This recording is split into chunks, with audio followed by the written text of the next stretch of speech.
రాష్ట్ర సచివాలయంలో deputy CM బట్టి విక్రమార్క, మంత్రి సీతక్క, మల్లు రవి అధికారులు 2024-25 ఆర్థిక సంవత్సరం వార్షిక బడ్జెట్ కోసం సమీక్ష నిర్వహించారు.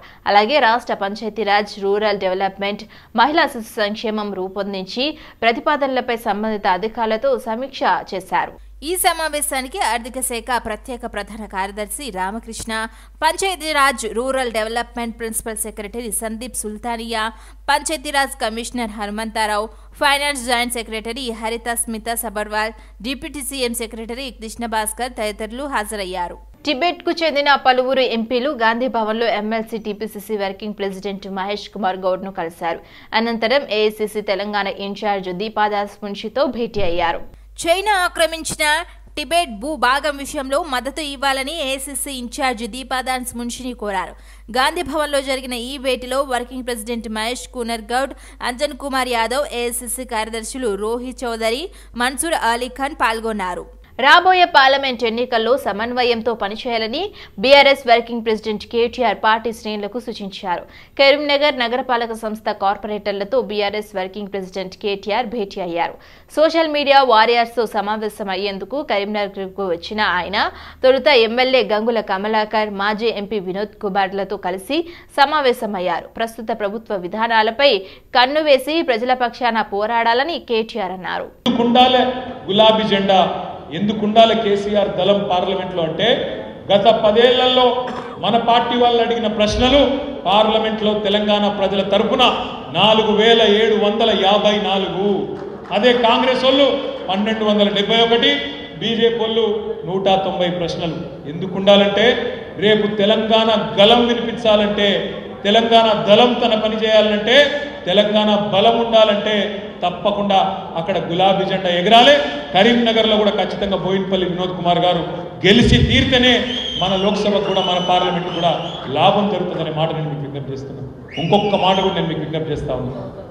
ఇష్టం వచ్చినట్టు మాట్లాడతారు కాంగ్రెస్ వాళ్ళు. శాసనసభ ఎన్నికలకు ముందు, అసెంబ్లీ ఎలక్షన్స్ ముందు ఏమన్నారు? బీజేపీ బీఆర్ఎస్ ఒకటే, బీజేపీ బీఆర్ఎస్ ఒకటే, కలిసిపోయినాయి మొత్తం, వీళ్ళు వాళ్ళు ఒకటే, be team be team be team. ఇది వాళ్ళ మాట. నేను అడుగుతా ఉన్న బ్రదర్స్, మీరందరూ ఒకసారి యాద్ చేసుకోండి. మొన్న జరిగిన అసెంబ్లీ ఎన్నికల్లో బండి సంజయ్ని ఓడించింది ఏ పార్టీ? బండి సంజయ్ని ఓడించింది ఏ పార్టీ? ధర్మపురి అరవింద్ని ఓడించింది ఏ పార్టీ? ఈటెల రాజేందర్ ఓడించింది ఏ పార్టీ? రఘునందన్ రావు ఓడించింది ఏ పార్టీ? సోయం బాబురావు ఓడించింది ఏ పార్టీ? రాజా సింగ్ను కూడా దాదాపు ఓడించింది ఏ పార్టీ? మిలిటెంట్ ఉద్యమం ద్వారానే ప్రభుత్వం దిగి వస్తాయని, ఆ దిశగా బీసీ డిమాండ్లపై పోరాటానికి సిద్ధం కావాలని రాజ్యసభ సభ్యుడు, బీసీ సంక్షేమ సంఘం జాతీయ అధ్యక్షుడు ఆర్ కృష్ణయ్య కోరారు.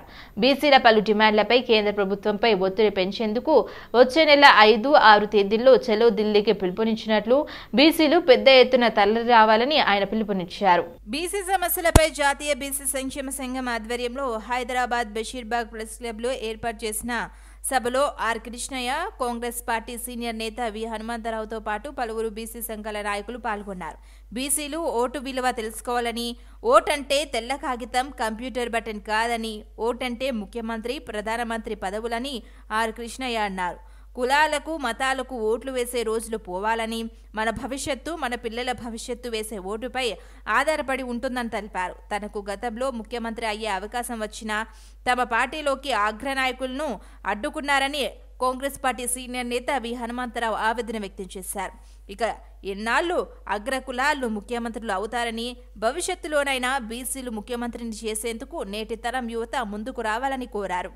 ఖచ్చితంగా బాగా మిలిటెంట్ గా జరిగితేనే ప్రభుత్వాలు దిగొస్తాయి. పార్లమెంట్ మీద కూడా మనం ఒకసారి 10,000 మంది పోయి కట్టెలు పట్టుకొని పోతే రాళ్ళని నేను చెప్పాను ఎంపీగా, కానీ కట్టెలు పట్టుకొని తిప్పుతూ పోవాలి. ఒట్టిగా ఆపుతారు. డెమోక్రటిక్ గానే కొట్లాడాలి. చాలా మిలిటెంట్ కొట్లాడితే తప్పనిసరి మనకు చట్టసభలో రిజర్వేషన్ వస్తాయి. రాజ్యాధికారం వచ్చిన రోజే అనేక మంది ఎమ్మెల్యేలు కావాల్సిన వాళ్ళు ఎమ్మెల్యేలు కాలేదు, ఎంపీలు కావాల్సిన వాళ్ళు ఎంపీలు కాలేదు, ముఖ్యమంత్రులు కావాల్సిన వాళ్ళు ముఖ్యమంత్రులు కాలేదు. ఈ విధంగా బీసీలకు రాజ్యాధికారంలో వాటా లభించక అన్యాయం జరుగుతుంది. బీసీలలో ఒక్కడని ఉన్నాడా? లేదు. జనాభా అంతా మనది, కానీ ఒక్కడు కూడా 100 కోట్లకు ఉన్నోడు, డెవలప్ అయినోడు లేదు. వెనుమలను మీరు ఎక్కడ మా ఊళ్ళలోకి పోతే కూడా 100 కోట్లలోకి ఎదిగారు. రాజ్యం వాళ్ళది ఉన్నది, కాంట్రాక్టులు వాళ్ళకి వచ్చినాయి, ప్రభుత్వం వాళ్ళకి వచ్చింది, భూములు కబ్జాలు పెట్టిండ్రు, ఆస్తులు సంపాదించిండ్రు, 100 కోట్లలోకి వెళ్ళిపోయారు. ఛాన్స్ వచ్చింది, రాజీవ్ గాంధీ జైలుకి పంపించిండు. చెన్నారెడ్డి దిగినాక హనుమంతరావు చేయమని పంపిస్తే అగ్ర కులాల అందరూ ఏకమైంది. ఎవరు అప్పుడు నా ఏం చేస్తారు 40 ఈడు వచ్చినట్టుగా మన పని చేస్తున్న ముసలు అందరూ ఒకటే. ఈ ఏడికెళ్ళి వస్తుందిరా బాబు. కనుక ఒకటి ఫైట్ అయితే ఉండాలి. ఏ విధంగా ఆర్ కృష్ణయ్య ఫైట్ చేస్తుండాలి, కంటిన్యూస్ ఫైట్ ఉండాలి. నేను కూడా పార్లమెంట్ లో ఊకే కూర్చోలే.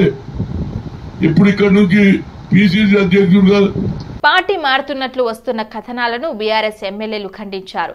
ఎవరితోనూ చర్చలు జరపడం లేదన్న ఎమ్మెల్యేలు ఉమ్మడి మెదక్ జిల్లా సమస్యలను సీఎం రేవంత్ రెడ్డికి వివరించేందుకు కలిశామని స్పష్టం చేశారు. హైదరాబాద్ తెలంగాణ భవన్లో సునీత లక్ష్మారెడ్డి, కొత్త ప్రభాకర్ రెడ్డి, మహిపాల్ రెడ్డి, మణిక్రావు మీడియాతో మాట్లాడారు. ప్రజలు ఎన్నుకున్న తమకు ప్రోటోకాల్ ఎస్కాట్ ఇవ్వటం లేదని సీఎంకు ఫిర్యాదు చేసినట్లు తెలిపారు. పార్టీ మారే ఉద్దేశం తమకు లేదన్న ఎమ్మెల్యేలు కావాలనే కొందరు దుష్ప్రచారం చేస్తున్నారని మండిపడ్డారు. ప్రతిష్టకు భంగం కలిగిస్తే పరువు నష్టం దావా వేయాల్సి వస్తుందని బీఆర్ఎస్ ఎమ్మెల్యే హెచ్చరించారు. తెలంగాణ ముఖ్యమంత్రి రేవంత్ రెడ్డికి కేంద్ర మంత్రి తెలంగాణ బీజేపీ రాష్ట్ర అధ్యక్షుడు కిషన్ రెడ్డి లేఖ రాశారు. భారత్ మాల రీజనల్ రింగ్ రోడ్ భూ సేకరణ ప్రక్రియ చేపట్టాలని ఆ లేఖలో కోరారు. భారతమాల పథకంలో భాగంగా తెలంగాణ రాష్ట్రంలో నిర్మించే జాతీయ రహదారులకు భూసేకరణ చేయాల్సి ఉంది. రీజనల్ రింగ్ రోడ్ భూసేకరణ కోసం నేషనల్ హైవే అథారిటీ ఆఫ్ ఇండియాకు 50% నిధులు జమ చేయాలని కిషన్ రెడ్డి కోరారు. ఇవే అంశాలకు సంబంధించి గతంలో బీఆర్ఎస్ ప్రభుత్వానికి లేఖ రాశామని వివరించారు. అప్పటి ప్రభుత్వం స్పందించలేదని అన్నారు. ఇప్పటికైనా ఆ ప్రాజెక్టులు ఆలస్యం కాకుండా చర్యలు తీసుకోవాలని కిషన్ రెడ్డి సూచించారు. హైదరాబాద్ ఔటర్ రింగ్ రోడ్డుకు వెలుపల 2 భాగాలుగా 347.84 కిలోమీటర్ల మేర రహదారిని నిర్మించాల్సి ఉందన్నారు. ఫస్ట్ ఫేజ్ కింద 158.64 కిలోమీటర్ల ఉత్తర భాగానికి కేంద్ర ప్రభుత్వ జాతీయ రహదారి హోదా ప్రకటించిందని తెలిపారు. 70% పైగా భూసేకరణ వ్యయాన్ని కేంద్ర రాష్ట్ర ప్రభుత్వాలు సమానంగా భరించాలని గతంలో ప్రభుత్వాలు ఒప్పందం చేసుకున్నాయని అన్నారు. బీఆర్ఎస్ అంతరించిపోతున్న పార్టీ అని, అందుకే ఆ పార్టీ సర్పంచులను తమ పార్టీలో చేరమని తాను ఫోన్ చేశానని బీజేపీ నేత కొండ విశ్వేశ్వరరెడ్డి అన్నారు. బీఆర్ఎస్ నేత చేవెళ్ల ఎంపీ రంజిత్ రెడ్డిపై తాను పోలీస్ స్టేషన్లో కేసు ఎందుకు పెట్టాలనే అంశంపై ఆయన తెలిపారు. రంజిత్ రెడ్డి తనను దుర్భాషలాడారంటూ విశ్వేశ్వర్ రెడ్డి ఈ నెల 20న పోలీస్ స్టేషన్లో ఫిర్యాదు చేశారు.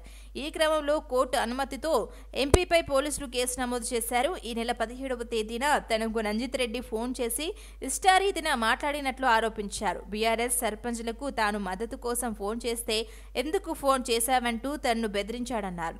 కనీసం రాజకీయ మద్దతు కోసం సర్పంచ్లకు ఫోన్ చేస్తే తప్పెలా అవుతుంది అని ప్రశ్నించారు. కానీ తనపై ఇష్టం వచ్చినట్లు మాట్లాడటంతో కేసు పెట్టినట్లు చెప్పారు. తన జీవితంలో ఎవరూ తనపై ఇలా మాట్లాడలేదని ఆవేదన వ్యక్తం చేశారు. ఎల్బీనగర్ ఎమ్మెల్యే దేవిరెడ్డి సుధీర్ రెడ్డి కార్యాలయంలో సమీక్ష నిర్వహించారు.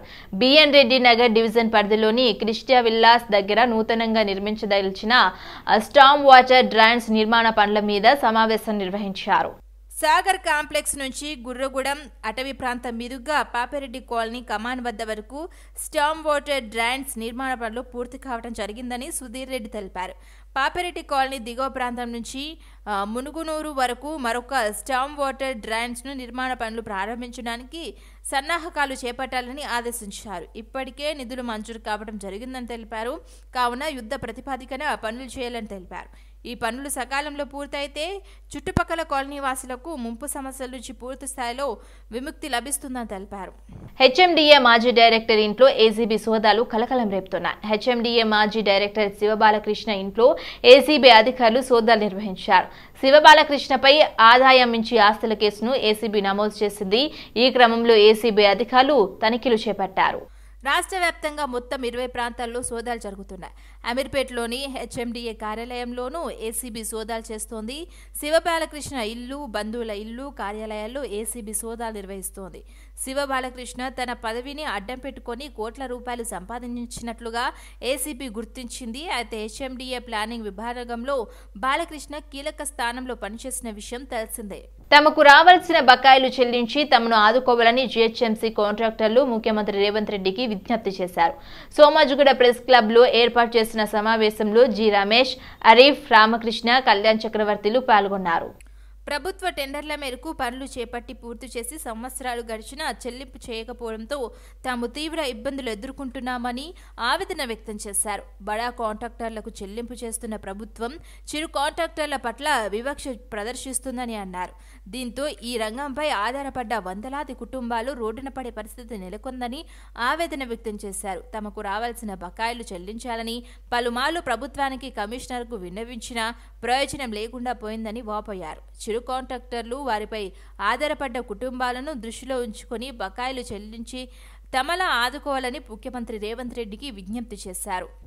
ఇక్కడే జీవనాధారంతో ఇక్కడే బతుకుతున్నాం మేము. ప్రతి ఒక్క పని డీసిల్టింగ్ పని కానీ లాస్ట్ ఇయర్ డీసిల్టింగ్ చేసిన మనం 2 ఏళ్ల కింద డీసిల్టింగ్ చేసిన పైసలు కూడా ఇవ్వలేదు. అక్కడ గణేష్ నిమజ్జనప్పుడు కూడా పని చేయించుకున్నారు, ఆ పైసలు ఇవ్వలేదు. దసరా అప్పుడు చేయించుకున్నారు, ఆ పైసలు ఇవ్వలేదు. ప్రతి ఒక్క చిన్న చిక్క పని చేసేది మా చిన్న కాంట్రాక్టర్లే. కాకపోతే పెద్ద పెద్ద కాంట్రాక్టర్లే, పెద్ద పెద్ద కంపెనీలకు మాత్రం డబ్బులు ఇస్తున్నారు. చిన్న కాంట్రాక్టర్ వాళ్ళకి ఇస్తలేరు. వాళ్ళకి ఏమంటున్నారంటే మేము ఇంట్రెస్ట్ కట్టాలంటని మా కడుపు కొట్టి పెద్ద పెద్ద కాంట్రాక్టర్కి ఇస్తున్నారు. గత 2.5 ఏళ్ల సంది ప్రతి ఒక్క కాంట్రాక్టర్ బాధపడుతున్నారు మా దగ్గర. ఇప్పుడు ఏసీ ఫైనాన్స్ గారి దగ్గర పోతేనేమో నా దగ్గర డబ్బులు లేవు, మీకు చెప్పిన టెండర్ లేదు అంటే నేను చెప్పినా ఆయన అడుగుతున్నాడు. అదేవిధంగా కమిషనర్ గారి దగ్గర పోతే నేను ట్రై చేస్తున్నాను అన్నాడు. మొన్న దానకిషోర్ గారి దగ్గర పోయి మా బాధ తెలుసుకుందామని పోతే కనుక ఆయనకు టైం లేదు. వివిధ రకాలుగా ట్రాక్టర్ పేమెంటు, జేసీబీ పేమెంట్లు, earth work payment, roller payment, water ట్యాంకర్ల పేమెంటు, సీసీ రోడ్ల పేమెంటు, సిమెంట్ రోడ్లకు రకరకాలుగా మేము లేబర్ పేమెంట్స్ చాలా మందికి ఇచ్చేది ఉంటుంది. చాలామంది చిన్న చిన్న వ్యక్తులు మా దగ్గర పనిచేస్తుంటారు. వాళ్ళందరికీ పేమెంట్స్ ఇవ్వలేక గత సంవత్సరం నుంచి చాలా బాధపడుతున్నాం మేము. సీఎం గారి దృష్టికి, గతంలో ప్రిన్సిపల్ సెక్రటరీ గారి దృష్టికి, గతంలో ఉన్న గవర్నమెంట్ దృష్టికి తీసుకుపోవడం జరిగింది. ధర్నాలు చేయడం జరిగింది. మా కాంట్రాక్టర్లు దాదాపుగా ఒక 4 కాంట్రాక్టర్లు, ఒక 2 కాంట్రాక్టర్లు సూసైడ్ చేసుకుర్రు. 2 కాంట్రాక్టర్ హార్ట్ అటాక్తో చనిపోవడం జరిగింది. బిల్లులు రాక కాంట్రాక్టర్లు చనిపోతున్నా దయచేసి పాత గవర్నమెంట్ అయితే పట్టించుకోలేదు. ఇప్పుడైనా ఈ కొత్త గవర్నమెంట్ అయినా మా ఎందుకు దయ ఉంచి మా బాధలని మాకు కనీసము ఈ మార్చి నెలలో వచ్చే కలెక్షన్ జిహెచ్ఎంసీకి ఏదైతే కలెక్షన్ ఉంటుందో ట్యాక్స్ కలెక్షన్లా ప్లస్ ఎర్లీ బర్డ్ ఏప్రిల్ కలెక్షన్లా. తెలంగాణ ముఖ్యమంత్రి రేవంత్ రెడ్డిని కలిసేందుకు ఆయన నివాసం వద్ద పెద్ద సంఖ్యలో ఆర్టీసీ ఉద్యోగులు వచ్చారు. రాష్ట్రంలోని వివిధ ప్రాంతాల నుంచి వీరు తరలివచ్చారు. గత ప్రభుత్వంలో తమకు అన్యాయం జరిగిందని వాపోయారు. తమ గోడును ముఖ్యమంత్రికి చెప్పుకునేందుకు వచ్చామని ఈ సందర్భంగా ఆర్టీసీ ఉద్యోగులు తెలిపారు. చిన్ని కారణాలతో దాదాపు 1500 మంది ఉద్యోగాల నుంచి తీసేశారని వారు ఆవేదన వ్యక్తం చేశారు. తమను విధుల్లోకి తీసుకోవాలని వారు కోరారు. రేవంత్ ఇంటి వద్ద వారిని అడ్డుకున్న పోలీసులు సీఎంను కలిసి వినతి పత్రం ఇచ్చేందుకు 3 అనుమతి ఇచ్చారు. మా స్వచ్ఛందంగా మేము మా ఉద్యోగాలు పోయినాయి. 3 సంవత్సరాల నుంచి ఏడుస్తున్నాం. మా పిల్లలు, మా తల్లిదండ్రులు రోడ్ల మీద మడక తినే పరిస్థితిలో ఉన్నాం. మేము మాకు ఉద్యోగాలు తీసుకుంటే సంతోషం, అంతకుమించి మాకేం అవసరం లేదు. ఇప్పుడు దాదాపు 1000 మంది ఉన్నాం మేము ఉద్యోగాల కోసం. మా ఉద్యోగాలు మాకు ఇచ్చే సంతోషం. ఉద్యోగాలు అంటే చిన్న పనిష్మెంట్లు. అది ఏమైందంటే టైర్ పంక్చర్ అయినా మమ్మల్ని సస్పెండ్ చేస్తారు. ఏదో చిన్న మాది కేఎంపీ రాకున్నా మా మిన్ని ప్లస్ రిజర్వేషన్ తీసుకుంటే అతను రిజర్వేషన్ ఆయన రాకపోతే కూడా ఆయన కూడా మమ్మల్ని అట్లా అన్న కూడా మమ్మల్ని రిమూవ్ చేస్తారు. ఆబ్సెంటీజం ఒక్కనాడు రాకపోతే ఏదో జ్వరం వచ్చి మోషన్స్ పెట్టినాయి అంటే కూడా డైరెక్ట్ 2 రోజులు చూస్తారు, 3వ రోజు లైన్ గా ఆబ్సెంట్లు ఇస్తారు. పోయి అక్కడ ఇళ్ళ పడితే కూడా డ్యూటీలో తీసుకోరు. ఈ సబ్జెక్టు మీద మీరు ఎండి సజ్జనార్ కలవరు, మాకు అంత ఛాయిస్ ఇయ్యారు. అక్కడ ఎండి ఆఫీస్ ఎట్లున్నదంటే ఇప్పుడున్న పరిస్థితిలో ఎండి ఆఫీస్ కాదు, ఆర్ఎం ఆఫీస్ కూడా లోపల రానియరు. బెంగళూరులో ట్యూషన్ కని వెళ్లి ఈ నెల 21న అదృశ్యమైన 12 ఏళ్ల బాలుడు ఆచూకీ 24వ తేదీన హైదరాబాద్ లోని నాంపల్లి మెట్రో స్టేషన్ లో లభించింది. సీసీటీవీ కెమెరాల ఆధారంగా బాలుడిని పోలీసులు గుర్తించి అదుపులోకి తీసుకున్నారు. తమ బిడ్డ ఆచూకీ కనిపెట్టిన పోలీసులకు బాలుడి తల్లిదండ్రులు ధన్యవాదాలు తెలిపారు. గుంజూరులోని డేన్ అకాడమీ స్కూల్లో 6వ తరగతి చదువుతున్న పరిణవ్ అనే బాలుడు ఆదివారం ట్యూషన్కు అని చెప్పి వెళ్లాడు. ఆ తర్వాత నుంచి కనిపించకుండా పోయాడు. దీంతో వైట్ఫీల్డ్ పోలీస్ స్టేషన్లో బాలుడి తల్లిదండ్రులు ఫిర్యాదు చేయగా వారు వెంటనే విచారణ చేపట్టారు. ఈ రోజు ఉదయం హైదరాబాద్ వచ్చిన బెంగళూరు వాసి ఆ బాలుడిని గుర్తించి పోలీసులకు సమాచారం ఇచ్చారు. దీంతో వెంటనే పోలీసులు అక్కడికి చేరుకొని అతన్ని పట్టుకొని బాలుడి తల్లిదండ్రులకు సమాచారం ఇచ్చారు. ఉదయం సుమారు 7 గంటల ప్రాంతంలో మెట్రో రైల్వే స్టేషన్ అధికారుల నుంచి మాకు సమాచారం జరిగింది. ఏంటంటే 11 సంవత్సరాల అబ్బాయి మెట్రో రైల్వే స్టేషన్లో ఉన్నాడని చెప్పేసి ఆ సమాచారం మేరకి అక్కడ మేము వెళ్ళి అక్కడ వివరాలు సేకరిస్తే అతడు పరిణవ్ అరై అని చెప్పేసి అతని పేరు చెప్పినాడు. వెంటనే అతన్ని ఇక్కడ పోలీస్ స్టేషన్ తీసుకొచ్చి విచారించగా అతను 21వ తారీఖు ఈ నెల 21వ తారీఖు వాళ్ళ ట్యూషన్ నుంచి ట్యూషన్ నుంచి రావడం జరిగిందని చెప్పినాడు. ఆ విషయంపై మేము ఆరా తీయగా వాళ్ళ తల్లిదండ్రులు సమాచారం ఇచ్చాము. ఆరా తీస్తే మాకు తెలిసింది ఏంటంటే ఈ అబ్బాయి మిస్సింగ్ అంటే కిడ్నాప్ కేసులో ఈ యొక్క ఎఫ్ఐఆర్ నమోదు చేయడం జరిగింది. ఈ విషయమై ఈ అబ్బాయి అక్కడి నుంచి 20వ తారీఖు నుంచి ఈరోజు మన మెట్రో స్టేషన్ వైపు రాగా ఆ సమాచారం ఇస్తే మేము తీసుకుని వచ్చాము. సంబంధిత అధికారులకి మరియు వాళ్ళ తల్లిదండ్రులకు మేము సమాచారం ఇచ్చి అక్కడ వాళ్ళ యొక్క ఇక్కడ లోకల్లో ఉన్న వాళ్ళ యొక్క మామగారైన మల్లికార్జున నాయుడు గారు వచ్చేసి ఈ అబ్బాయి యొక్క పూర్తి వివరాలు గుర్తుపట్టేసినారు. దాంతో అతనికి అక్నాలజ్మెంట్ ద్వారా ఫోటో తీసుకొని వాళ్ళకి హ్యాండ్అవుట్ చేసినాము. ఇదే విషయం సంబంధిత పోలీస్ స్టేషన్ కూడా సమాచారం ఇచ్చాము. రంగారెడ్డి జిల్లా Rachakonda commissionerate Meerpet police station పరిధిలో దొంగతనాలకు పాల్పడుతున్న ఇద్దరిని పోలీసులు అరెస్ట్ చేసి రిమాండ్కు తరలించారు. జల్సాలకు అలవాటు పడి తాళం వేసిన ఇండ్లను టార్గెట్ చేస్తూ దొంగతనాలకు పాల్పడుతున్నారని పోలీసులు తెలిపారు. షేక్ అమీర్, షేక్ ఫిరోజ్ అమీర్ అనే 3 నిందితులుగా పోలీసులు గుర్తించారు. వీరిలో ఇద్దరిని అరెస్ట్ చేయగా ఒకరు పరారీలో ఉన్నారని అన్నారు. వీరి నుండి 60,80,000 నగదును రికవరీ చేశారన్నారు. గతంలో వీరిపైన సుమారు 20కి పైగా కేసులు నమోదయ్యాయని తెలిపారు. తెలంగాణతో పాటు మహారాష్ట్రలోనూ పలు కేసులు నమోదయ్యాయని అన్నారు. అమీర్పేట్ పోలీస్ స్టేషన్ శ్రీనివాస్ అనే వ్యక్తితో దొంగతనం జరిగింది. మధ్యాహ్నం ఆయన 1:30 సమయంలో ఇల్లు లాక్ చేసి మనసరపురం పోయి మళ్ళీ 3:30కి ఇంటికి వచ్చి చూసుకున్న వరకు ఇల్లు లాక్ కొలగొట్టి అందులో ఆయన 11 లక్షల రూపాయలను దొంగిలించడం జరిగింది. ఇమీడియట్గా వాళ్ళు పోలీసులకు వచ్చి కంప్లైంట్ చేస్తే కేసు బుక్ చేసుకొని తర్వాత CP Rajakonda CP Sudheer Babu sir, DCP crime sir, మన ఎరిగిన డీసీపీ సారు వాళ్ళ గైడ్లైన్స్లో, మైసీపీ సార్ యొక్క గైడ్లైన్స్లో వాటి 3 టీం తయారు చేసి ప్లస్ ఈ అఫెండర్స్ గురించి మేము చెప్తున్నాం. అదేవిధంగా మాకు ఈరోజు నిన్న సాయంత్రం నంది హిల్స్ బస్ స్టాప్ దగ్గర వీళ్ళ చెక్లో 10 గంటలకు వీళ్ళని క్యాచ్ చేయడం జరిగింది. వాళ్ళ దగ్గర నుంచి 6,03,000 రూపాయలను రికవరీ చేయడం జరిగింది. ప్లస్ ఈ కేసులో 3 ఇన్వాల్వ్మెంట్ ఉన్నారు. ఇద్దరిని పట్టుకోవడం జరిగింది. ఇంకా ఒకరి గురించి కూడా నెక్స్ట్ ఫర్దర్ వాళ్ళని పట్టుకొని మిగతా అమౌంట్ కూడా రికవరీ చేయడానికి ఉదయం 6:30 నుంచి ప్రేక్షకులు ఉప్పల్ స్టేడియంలోకి అనుమతిస్తామని రాచకొండ సిపి సుధీర్ బాబు అన్నారు.